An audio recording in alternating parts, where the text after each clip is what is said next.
And welcome to Unit 8, Module 37. We're going to talk about motivational concepts today. Here are your learning objectives, and here are your vocab. So motivation is either a need or a desire that energizes us and it directs our behavior.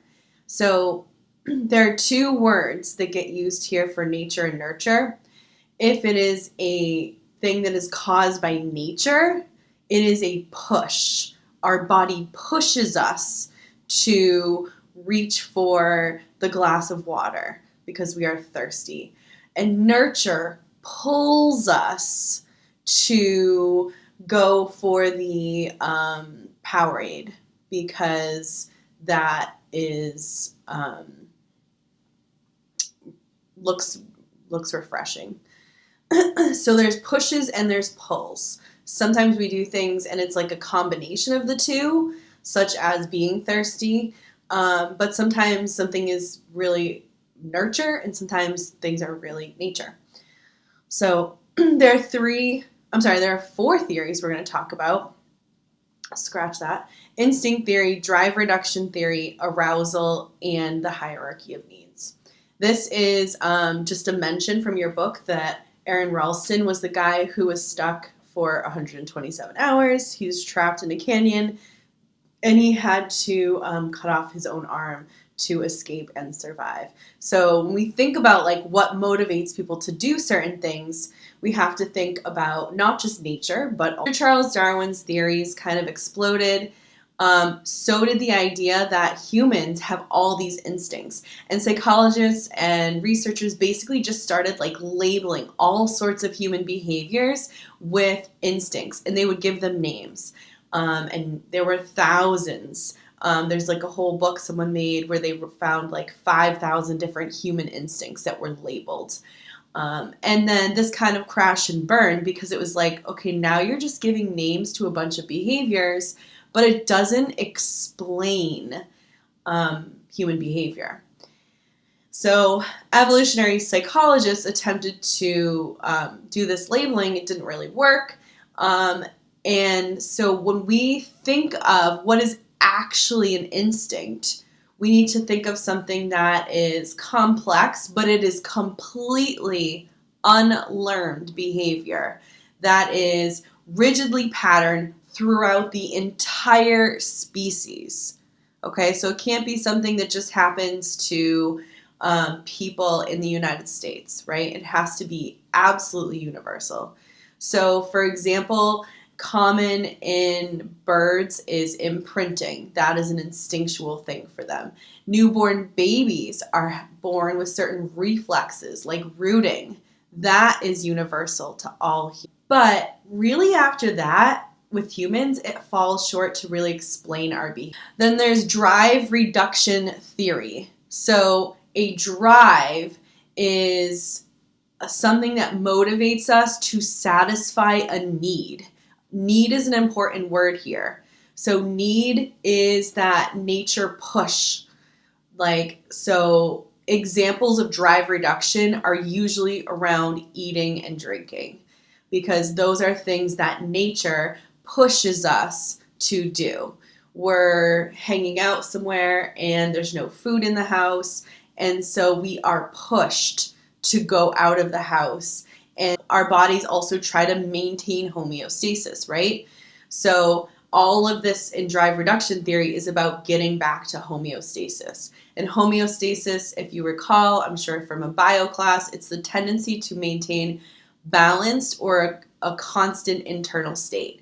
So another example would be our body temperature. We are pushed to put on extra clothing or change the thermostat if we're cold, or we are pushed to wear summer clothing if it's summertime, etc. Incentives are external. Incentives are external. They are environmental stimuli that motivate or pull us to do something. So they're always nurture. So an example is we're sitting there and then we smell pizza and we get up and go into the kitchen and look for it. or could be toasted ants. It depends on our culture, right? So there's the nurture part of this. So when there is both a need and an incentive, so something biological and something external, that's when we feel even more strongly driven. So optimal arousal theory is kind of like the Goldilocks theory.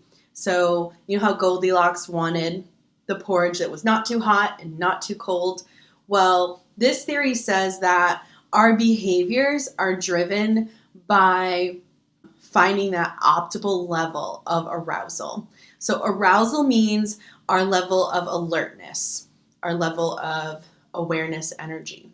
So if our level of alertness or level of arousal is too low, like we're bored, we're sitting in class and we're bored, then we are driven to behaviors such as doodling, texting a friend, daydreaming, talking to the person next to us, things like that. If we are too aroused, so meaning we're, for example, really anxious or really stressed out, that is also, we seek to do things to lower our level of arousal. So, for example, taking some deep breaths might do it, or going to exercise, or going for a walk at school, like whatever it is, to lower our level. This is kind of going beyond like biological, like they're not just like biological needs here. Like we are curious, and that's a factor that motivates us. YerkesDodson Law goes along with optimal arousal, and it's more recent researchers who found this, and it's the idea that performance increases with arousal, but only up to a certain point.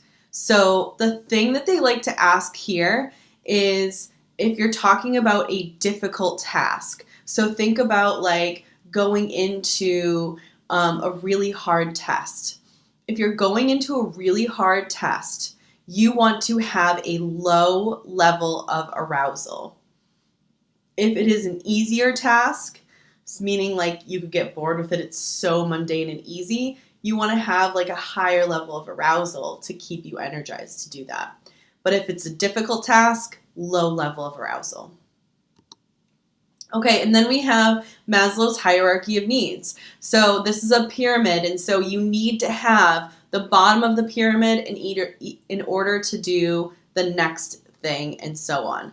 So at the very bottom, think about things like air. If you don't have air, if you can't breathe, then you're not thinking about your security or your relationships, your self-esteem, any of that. So air comes first, right? So, and then your physiological needs like water, all that.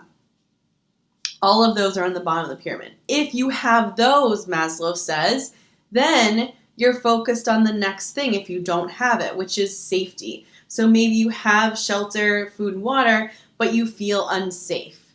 So you're going to be focused on getting that, and the feelings of belonging and love and self-esteem, like you're not worried about those right now because you're worried about being safe. If you have all your physiological needs, you feel safe, then you're working on feelings of belonging and love. And if you have those, then you're working on your self-esteem. And if you have your self-esteem, you're working on realizing your full potential. Like realizing your Oprah, I like to say. Like what is the thing that you were meant to do, right?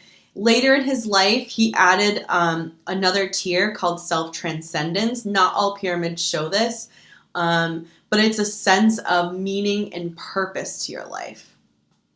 So the criticism of Maslow is that it's not always accurate of reality. For example, someone could be making a political statement and starving themselves, right? So that's kind of messing with our pyramid that we have here.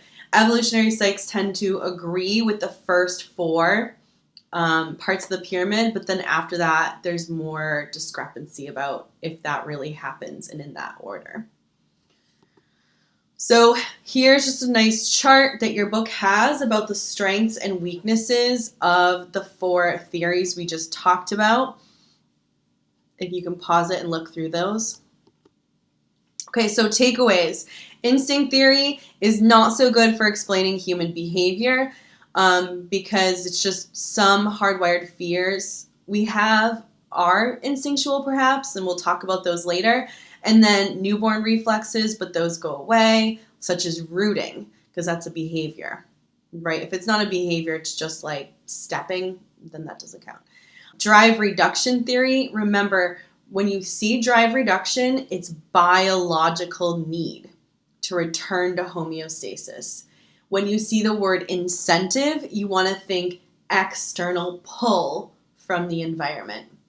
Optimal arousal, think about Goldilocks and getting that optimal level of awareness.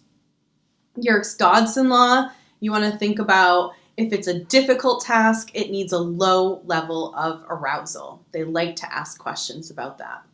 And then Maslow's needs, remember, physiological needs like air, then your safety, then your love, then your self-esteem. If you get all that, you can self-actualize. So that wraps up Mod 37, and I will see you in class.